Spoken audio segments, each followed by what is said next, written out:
ايوه يا معلم، زي ما قريت كده في اكتر جوله المفروض تعمل فيها والد كارد، واكتر جوله مطلوب فيها ان انت تعمل والد كارد، واكتر جوله فيها الاف التشكيلات. الناس بتقترح تشكيلات للوالد كارد. انا مش هعمل والد كارد، والسبب هو محمد صلاح. طب ليه وازاي؟ تعالى هنقول لك واشرح لك. بص يا معلم، انت عشان تعمل والد كارد وتبقى فعلا مفيده لازم على الاقل تغير في تشكيلتك وفي التيم بتاعك من 6 أو 7 ويمكن 8 لعيبة. ممكن تغير 10، ممكن تغير 15 كلهم. بس ان انت تعمل وورلد كارد مخصوص عشان 3 أو 4 لعيبه بس، فدي خسرانه. يعني انت ما ينفعش تضيع حاجه مهمه زي دي وخاصيه مهمه زي دي جدا ان انت تضيعها، وحاجه قليله يعني هي 2 بس، مرتين بس، مره دور اول ومره دور تاني، وانت تضيع حاجه زي دي ومهمه جدا وتضيعها في حاجه زي دي ان انت تغير 3 أو 4 لعيبه بس. يبقى انت كده ما استفدتش حاجه، غير لو انت بقى مجبر ان انت مش عايز تعمل سالب. وده اللي انا بنصحه في كل فيديو وكل جوله: يا جدعان بلاش سالب عشان بتفرق في الاخر في التوتال. فانت مجبر عشان مش عايز تعمل سالب مثلا 16 سوالب بالكتير بالاربع خمس تغييرات، فلا ماشي اعملها. غير كده لا، انت بتضيع على الفاضي. ودي في الاول والاخر وجهه نظر. وعلى سبيل المثال مثلا دي تشكيلتي: فيها ساكا، فيها راشفورد، فيها صلاح، فيها اكيد يعني 100% اكيد فيها هالاند، فيها راشفورد، فيها مش عارف مين، فيها اونانا، فيها انا عايز اغير ناس كتير جدا. عايز اغير بيع مثلا اونانا، عايز ابيع تركويسكي، عايز اغير كذا لعيب بس مش التيم كله، عايز اغير لعيبه معينه. طب ليه صلاح السبب في ان انا مش هعمل وورلد كارد؟ طبعا وبحاجات من البديهيات يعني، والحاجات المعروفه جدا ان انت لو بعت صلاح هتفرق معاك جدا في التشكيله.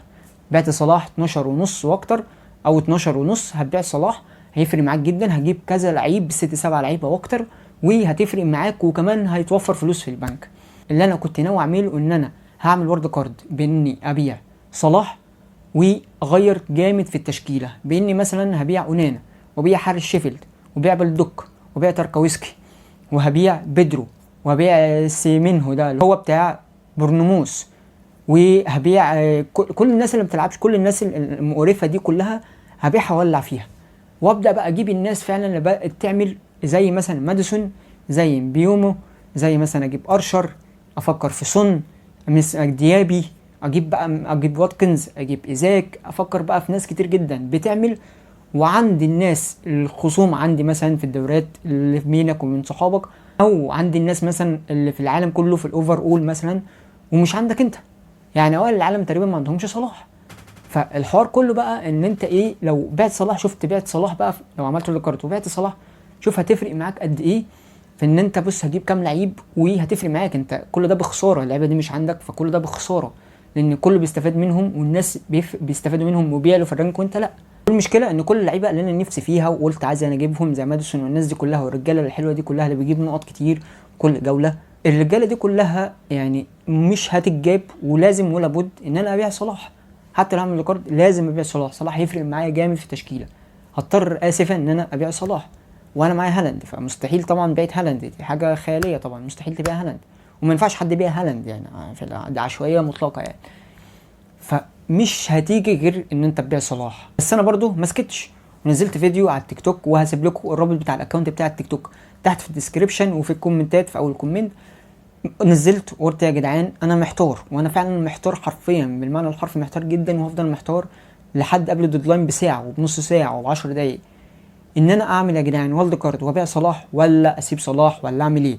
وسالتهم كله بالاجماع وكله اجمع ان انا ما بيعش صلاح. ماتشاته الجايه الدنيا ايزي في السهل، حتى لو هتجيب لعيبه تعوضك، بس لا، ما بيعش صلاح، ما بيعش صلاح. فانا هضطر اسفا بقى ان انا ما بيعش صلاح، ومش هعمل والد كارد، لاني مش محتاج ان انا اعمل والد كارد. هما تغييرين ممكن ان انا عايز اعملهم، غير كده انا مش مضطر او مش عايز اعمل والد كارد، مش محتاج الوالد كارد. فانا برضو مش كده، يعني كده معناه ان انا مش هبيع صلاح وهراهن على صلاح. ووزن او كفة صلاح يعني وزنت عن 6 أو 7 لعيبة انا ممكن اجيبهم ويفرقوا معايا جدا. فانا هراهن على صلاح. وخد بالكوا بقى ان دي مش لعبة مشاعر ولا لعبة مراهنة، ولا ده لا ده ابن بلدي ولا اي حاجة من الحاجات دي. لا، هي اللعبة بتاعت ناس بتعمل هجيبها، غير كده خلاص فاكس بقى من حوار المشاعر، وهي مش لعبة مشاعر اولا واخيرا. بس انا هراهن على صلاح، وهضطر ان انا اراهن على صلاح، وهو لازم ولابد منه يعني، ورساله موجهه ان انت تعوضني باني مش هبيعك، واجيب الرجاله الحلوه دي كلها اللي بتعمل بهاتريك على الاقل.